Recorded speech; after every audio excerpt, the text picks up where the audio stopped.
Salut, c'est Hugo, j'espère que vous allez bien. Comme chaque jour, du lundi au vendredi, on est parti pour un nouveau résumé de l'actualité du jour. Vous allez le voir, il y a une actu assez chargée aujourd'hui pour changer, mais il y a aussi notamment des bonnes nouvelles concernant un potentiel déconfinement progressif. On en parle donc dans quelques instants et on commence sans plus tarder avec la première actu. Et la première actu, rapidement, c'est une décision de justice historique aux États-Unis. L'ex-policier Derek Chauvin a été reconnu coupable du meurtre de George Floyd, un Afro-Américain qu'il avait donc interpellé il y a un an dans la ville de Minneapolis. Derek Chauvin était accusé d'avoir asphyxié George Floyd en maintenant son genou sur son cou après l'avoir plaqué au sol. Les images de l'interpellation avaient fait le tour du monde et la mort de George Floyd était alors devenue le symbole du racisme et des violences policières sur les minorités aux États-Unis. Derek Chauvin est donc reconnu coupable cette semaine et ça a provoqué une explosion de joie devant le tribunal de Minneapolis où des centaines de personnes se sont réunies hier. Beaucoup craignaient en fait qu'il soit acquitté car aux États-Unis, les condamnations de policiers pour meurtre sont très rares. Alors, signe de l'importance de ce verdict, le président américain Joe Biden a appelé la famille de George Floyd pour lui exprimer son soulagement. Il s'est aussi exprimé depuis la Maison Blanche et a appelé les États-Unis à s'unir et à lutter contre le racisme qui entache l'âme du pays. Il a aussi déclaré que cette décision de justice pouvait être le moment d'un changement significatif. Par ailleurs, l'ancien président Barack Obama a lui aussi réagi. Il a déclaré que justice avait été faite, mais il a ajouté que la vraie justice nécessitait bien plus qu'un seul verdict dans une seule affaire. On en a déjà beaucoup parlé sur la chaîne. Aux États-Unis, des manifestations pour protester contre les discriminations raciales et les violences policières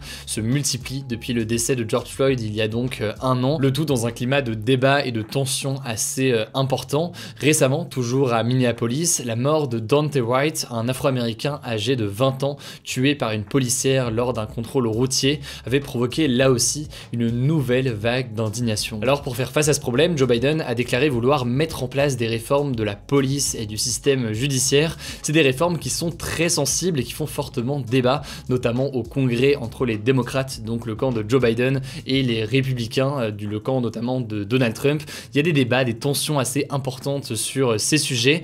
De son côté en tout cas, Derek Chauvin est jugé coupable. Il est donc actuellement incarcéré, mais on ne sait pas la durée de sa peine de prison.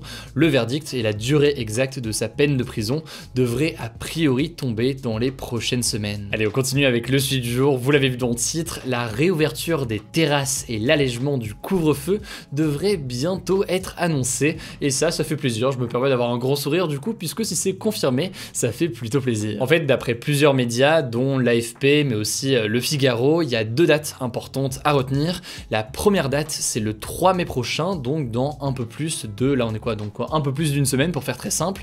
Le 3 mai, il n'y aura plus de restrictions de déplacement. En gros, on pourra se déplacer à plus de 10 km de son domicile sans attestation. Et cette mesure, en l'occurrence, elle a été confirmée par le gouvernement aujourd'hui. Donc le 3 mai, plus de restrictions de déplacement. Vous pouvez sortir en tout cas à plus de 10 km. Autre chose qui devrait changer, même si là, en l'occurrence, n'a pas encore été confirmé par le gouvernement, mais le 3 mai, le couvre-feu pourrait être allégé. Alors pour l'instant, le nouvel horaire n'a pas encore été dévoilé, mais on devrait sûrement pouvoir sortir de chez soi au-delà de 19h, peut-être jusqu'à 20h ou alors 22h, comme en Espagne par exemple. La seconde date importante à retenir, c'est le 17 mai. D'après les médias, c'est cette date qui a été choisie pour la réouverture de certains lieux, dont les terrasses de bars et les terrasses donc de restaurants. Les lieux culturels pourraient aussi rouvrir à cette date, le 17 mai. Le gouvernement avait déjà parlé de la réouverture des musées, mais il y a aussi les cinémas et les théâtres qui pourraient être concernés par cette réouverture d'après le Canard enchaîné. En fait, tous ces lieux pourraient potentiellement ouvrir avec une jauge de 35% de leur capacité, tout en respectant l'horaire du nouveau couvre-feu. A noter là-dessus que c'est pas définitif encore, puisque le gouvernement hésite aussi avec le 13 mai, soit 4 jours plus tôt, et juste avant le week-end de l'Ascension. Et à noter aussi qu'il y a des hésitations sur la manière de procéder, puisque Olivier Véran, donc le ministre de la Santé, a évoqué le fait qu'il était ouvert à l'idée de lever les restrictions territoire par territoire. En gros, les territoires qui sont moins touchés, comme l'Est du pays aujourd'hui, pourraient potentiellement rouvrir un peu plus tôt. Bref, quelque chose qui pourrait se faire en fonction de chaque situation locale. Au passage, et c'est important de le noter, plusieurs épidémiologistes estiment que cette levée progressive des restrictions à partir de mi-mai est bien trop prématurée. Ils rappellent notamment qu'il y a encore aujourd'hui environ 30 000 nouveaux cas par jour. Ça risque donc de faire débat dans les prochains jours et puis vous le savez du coup dès qu'on a du nouveau, on vous tient au courant sur cette chaîne, donc n'hésitez pas à vous abonner pour ne pas rater les annonces et les vidéos suivantes. Et puis on vous tiendra aussi au courant sur Instagram si ça vous intéresse pour les petits débriefs d'actualité qui se lisent en moins d'1 minute. Allez, c'est l'heure de l'actualité en bref, 2 actus aujourd'hui et d'abord cette première info, le projet de Super League de football qui réunissait donc 12 grands clubs européens pour créer une compétition commune semble finalement mort 48 heures après son annonce. Il faut savoir qu'une majorité de supporters étaient contre ce projet, jugeant que la motivation principale de ces 12 clubs participants était financière. Certains joueurs s'y étaient d'ailleurs publiquement opposés et au moment donc où on tourne cette vidéo aujourd'hui, déjà 9 clubs sur les 12 se sont retirés du projet. Bref, face à la polémique importante ces derniers jours, la Super League est suspendue pour le moment. Certains s'en félicitent, d'autres disent que la réforme de la Ligue des Champions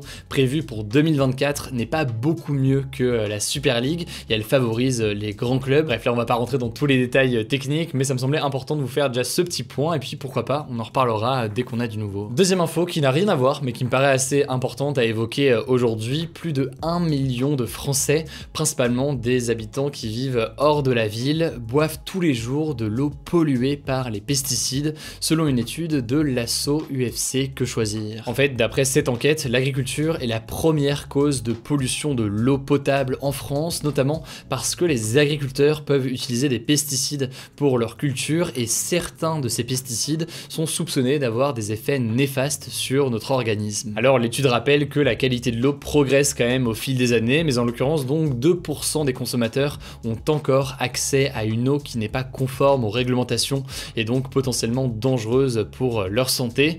À ce constat, UFC Que Choisir a demandé l'interdiction de certains pesticides et davantage de contrôle. Ça lance donc tout un débat sur la question des pesticides et c'est un débat qui est complexe, qui peut pas être résumé comme ça. Les pesticides c'est pas ou parfaitement bien ou calamiteux. Il y a des pesticides qui sont plus dangereux que d'autres avec des réalités aussi pour les agriculteurs qui parfois en ont beaucoup besoin pour continuer leur production et qui sont en difficulté économique autrement. Bref, tout un débat sur la question des pesticides. Si ça vous intéresse, n'hésitez pas à le dire directement dans les commentaires. On pourra faire pourquoi pas une vidéo là-dessus, mais aussi un reportage potentiellement sur la question des agriculteurs qui sont en grande difficulté pour beaucoup d'entre eux, notamment aujourd'hui, mais en fait depuis des années. Et ça peut être intéressant de faire un reportage sur le sujet. Alors où est-ce que j'étais aujourd'hui? Eh bien j'étais à Dakar, la capitale du Sénégal. Alors la ville est connue pour beaucoup de choses, mais elle est notamment connue pour avoir donné son nom à la célèbre course automobile, le Rallye Dakar. Pour l'anecdote, au début, la course s'appelait le Paris-Dakar car elle reliait tout simplement la ville de Paris à la ville de Dakar. Et puis avec le temps, le rallye s'est délocalisé dans d'autres pays d'Afrique, puis dans d'autres continents aussi, notamment en Amérique du Sud. En tout cas, c'est une course qui est mythique, mais qui est aussi dangereuse à certains moments car les pilotes traversent le désert pendant plusieurs jours. D'ailleurs, le pilote Thierry Sabine, qui a créé la course, et le chanteur Daniel Balavoine sont tous les deux morts lors d'accidents d'hélicoptère pendant l'événement. Allez, le débat hier, c'était le suivant. Est-ce une bonne idée d'interdire la vente de cigarettes aux personnes nées à partir d'une certaine date? Alors pour ceux qui n'ont pas vu la vidéo hier, ça paraît un peu bizarre comme histoire, mais du coup je vous invite à voir la vidéo d'hier pour comprendre de quoi il s'agit. Et vous êtes donc assez nombreux à être plutôt favorables à une telle mesure qui a donc été mise en place en Nouvelle-Zélande. Quant au débat du jour, eh bien c'est le suivant. Êtes-vous favorable à une réouverture des terrasses à partir de la mi-mai en France? C'est un sujet qui me paraît assez intéressant, plutôt concernant, je pense. Du coup, n'hésitez pas à participer au débat directement dans l'onglet communauté. Bah écoutez, voilà tout pour ce nouveau résumé de l'actualité en moins de 10 minutes. N'hésitez pas à vous abonner, mais c'est pas encore le cas, pour ne pas rater les vidéos suivantes. Rendez-vous sur Instagram aussi pour découvrir d'autres contenus exclusifs. Prenez soin de vous, prenez soin de vos proches et on se dit à demain pour une nouvelle vidéo.